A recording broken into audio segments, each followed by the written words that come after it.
పడతాయి బాబే.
నా పేరు కాకినాని, ఉమ్మడి పశ్చిమ గోదావరి జిల్లా అధ్యక్షుడిని పీడిఎస్సి.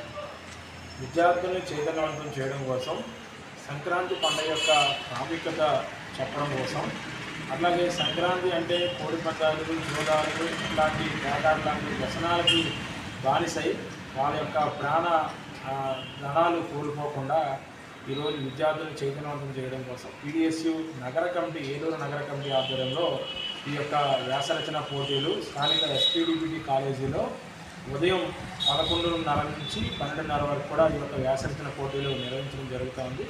ప్రధానంగా అంశం ఏంటంటే సంక్రాంతి పండుగ యొక్క విశిష్టత, అట్లాగే మారుతున్న క్రమంలో క్రీడా విశిష్టమైనటువంటి అంశం మీద ఈరోజు ఈ యొక్క వ్యాసరచన పోటీలు నిర్వహిస్తాను. దాదాపు 20 మంది విద్యార్థుల యొక్క వ్యాసరచన పోటీల్లో పాల్గొనడం జరిగింది. ఎవరైతే విద్యార్థులు ఈ యొక్క అంశం మీద విశ్లేషణాత్మకంగా విషయాలు రాస్తారో అందులో ఉన్నటువంటి విద్యార్థుల్లో ఫస్ట్, సెకండ్, థర్డ్ వాళ్ళని సెలెక్ట్ చేసి ఆ యొక్క విద్యార్థులకి పీడిఎస్యు ఆధ్వర్యంలో మెమోంటోస్, సర్టిఫికేట్లు కూడా ఇవ్వడం జరుగుతూ ఉంది. అట్లాగే విద్యార్థులను చైతన్యవంతం చేయడంలో, ఈ యొక్క చెడు వ్యసనానికి బానిస కాకుండా చేయడంలో పీడిఎస్యు తన వంతు ప్రయత్నాన్ని చేస్తున్నటువంటి క్రమంలోనే ఈ యొక్క వ్యాసరచన పోటీలు నిర్వహించడం జరుగుతూ ఉంది.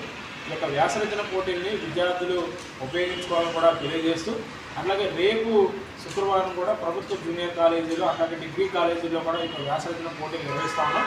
కాబట్టి ఆసక్తి గల విద్యార్థులు కూడా పీడిఎస్సి విద్యార్థి సంఘాన్ని సంప్రదించి ఈ యొక్క వ్యాసరచన పోటీల్లో పాల్గొనాలని తెలియజేస్తూ, అట్లాగే ఈ వ్యాసరచన పోటీల్లో గెలుపొందినటువంటి విద్యార్థులు ఎవరైతే ఉంటారో వాళ్ళకి జిల్లా అధికారుల చేత ఈ యొక్క ఒక సభ నిర్వహించి దాంట్లో మెమోంటోస్ కూడా ఇవ్వడం జరుగుతుందని చెప్పి సందర్భంగా తెలియజేస్తుంది.